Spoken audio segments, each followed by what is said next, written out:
आसिफ जी, सबसे पहले धन्यवाद आपका, आपके चैनल का, कि आपने पुनः हमें समय दिया और स्कूल की सभी खबरों को आप कवर करते रहते हैं। और मैं ऐसा मानता हूं कि आप सभी स्कूलों के साथ जुड़े हुए हैं, तो आप बेहतर बता पाएंगे स्कूलों में शिक्षा के स्तर को और सारी चीज़ों को।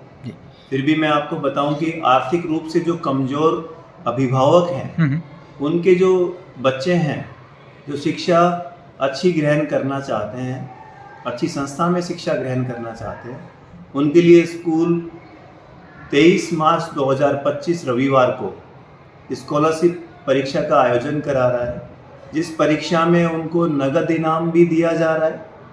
साथ साथ अगर वो अपने शिक्षा के दम पे, अपने ज्ञान के दम पे कोई शिक्षा को आगे बढ़ाना चाहते हैं, तो उसके लिए भी उनको आर्थिक मदद दी जा रही है स्कूल से।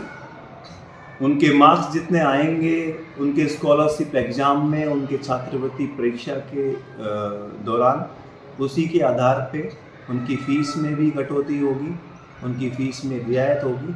तो इसीलिए हम इस परीक्षा का आयोजन कर रहे हैं। और साथ साथ मैं ये भी बताना चाहूँगा कि आपको कि कोई भी विद्यार्थी, चाहे वो स्कूल का हो, चाहे किसी अन्य स्कूल में पढ़ता हो, वो दाखिला ले या ना ले, लेकिन इस परीक्षा में भाग लेके अपने ज्ञान को आंक सकता है, अपने ज्ञान को समझ सकता है। उनके अभिभावक भी उनके शिक्षा के स्तर को समझ सकते हैं।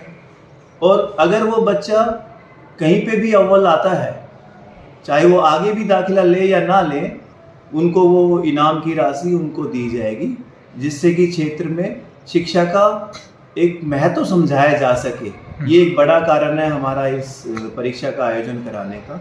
जी आसिफ जी। सर देखिए, अगर मैं बात करूं बच्चों के आने की सुविधा को लेकर, तो उसको लेकर क्या कहेंगे? आसिफ जी, मैंने पहले भी कहा था कि हम 107 गांवों में अपनी व्यवस्था बसों की बनाए हुए हैं। और इस दौरान स्कॉलरशिप के दौरान 127 गांवों से हमने बस की व्यवस्था की है। कोट कासिम के पूरे क्षेत्र को कवर करने का प्रयास किया है। तो जिस भी विद्यार्थी को परीक्षा देनी हो, वो हमें हमारे संपर्क सूत्र पे संपर्क करके हमें अवगत करा सकते हैं। उनका रजिस्ट्रेशन हम कर सकते हैं, उनको समय पे बस मिल जाएगी और उनको बस का समय या बस का नंबर, दोनों ही चीज़ें बता दी जाएगी समय पे। सर देखिए, अगर मैं बात करूं जो बच्चे एग्जाम में जैसे कि पास करते हैं, या फिर उनके लिए सर क्या राहत होगी स्कूल की तरफ से, जैसे कि फीस वगैरह को लेकर, तो क्या कहेंगे? आसिफ जी, जैसे मैंने कहा कि अगर बच्चे के अंदर प्रतिभा है तो स्कूल उसको 100% स्कॉलरशिप भी देने जा रहा है। अगर बच्चा इतना काबिल है कि वो पढ़ना चाहता है और परिवार के अंदर कोई आर्थिक असमर्थता है, तो स्कूल उसको 100% आर्थिक सहायता भी देगा। तो ये केवल बच्चे के काबिलियत पर निर्भर करती है। साथ ही साथ कुछ कैटेगरी की है हमने, प्रथम, द्वितीय और तृतीय कक्षाओं में आने वाले छात्रों को उनको अलग से नगद इनाम स्कूल प्रदान करेगा। पहली से 5वीं के लिए जो प्रथम इनाम है वो 1100 रुपये, द्वितीय इनाम है वो 751, तृतीय इनाम है वो 500 रुपये। सेम छठी से 8वीं के लिए प्रथम इनाम 2100, द्वितीय इनाम 1100 और तृतीय इनाम 750। और इसी तरीके से 9वीं से 12वीं कक्षा के लिए प्रथम इनाम 3100 रुपये, द्वितीय इनाम 2100 रुपये और तृतीय इनाम 1100 रुपये। ये नगद इनाम है। इसके साथ साथ तीनों ही वर्गों में 50-50 बच्चों को सांत्वना पुरस्कार भी दिया जाएगा। तो इस तरीके से हम बच्चों को प्रोत्साहन करने का प्रयास कर रहे हैं, उनकी शिक्षा को आगे बढ़ाने का प्रयास कर रहे हैं। जी सर, देखिए कितने बच्चे ऐसे हैं जिनको अभी भी अपन फीस में चाहे बात की जाए हो, चाहे वो किसी भी उस पर लोग, जिनको आप फ्री पढ़ा रहे हैं, अभी कितने की संख्या अपने पास है ऐसी?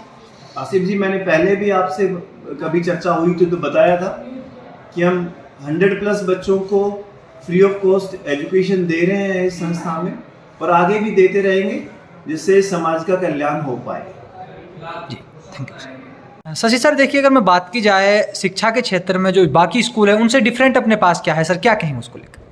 आसिफ जी, बड़ा अच्छा सवाल है। इसके अंदर मैं आपको अलग बताऊं तो इस पूरे क्षेत्र में इंग्लिश मीडियम का एक टैग सभी स्कूल लगा के बैठे हुए हैं, लेकिन वास्तविक इंग्लिश शिक्षा केवल इंग्लिश की किताबें पढ़ाने से नहीं, उसको इंग्लिश के ज्ञान को उनको बोलने के साथ इंग्लिश एक भाषा के तौर पे पढ़ानी चाहिए, ना कि इंग्लिश एक सब्जेक्ट के तौर पे। इंग्लिश एक स्किल है, वो बच्चे की स्किल को डेवलप करने की ज़रूरत है। उसको फ्लुएंसी से बोलना आना चाहिए, जिससे कि बच्चे को लगे कि वास्तव में किसी इंग्लिश मीडियम स्कूल में पढ़ रहा है। इसके लिए स्कूल ने कार्य किया है पिछले 3 वर्षों में, और मैं आपको बताते हुए मेरे को अच्छा लग रहा है कि हर एक बच्चा जिसने साल भर से ज़्यादा शिक्षा ली हो, वो निपुण है इंग्लिश बोलने में, वो सक्षम है इंग्लिश बोलने में। साथ ही साथ आपको बताते समय और अच्छा लग रहा है कि इंग्लिश के साथ साथ जो अगला काम है, हम बच्चों को काबिलियत डेवलप करने की बात करते हैं, बच्चों के अंदर वो विकास करने की बात करते हैं। हमने 5th क्लास से आगे हमने सैनिक स्कूल की तैयारी, हमने 6th क्लास से फाउंडेशन तैयार करने की कोशिश की। IIT, NDA और नीट जैसी परीक्षाओं की तैयारी हमने 6ठी कक्षा से शुरू की है, और वो अलग एक हमारे बच्चे शाम को 2 से ढाई घंटे एक्स्ट्रा रुक के यहाँ तैयारी कर रहे हैं, जो अपने आप में एक अलग व्यवस्था है यहाँ के स्कूलों से। तो मैं इसलिए कहता हूँ कि अगर शिक्षा के क्षेत्र में अगर काम करना है, तो वास्तव में इन सारे काम को देख के हमें आगे बढ़ना होगा। हमें बच्चों की इन प्रोग्रेस पे हमें चर्चा भी करनी होगी और हमें कार्य भी करना होगा। तो बहुत बहुत धन्यवाद, आपने ये सारी चीज़ें पूछी हमसे इसके लिए।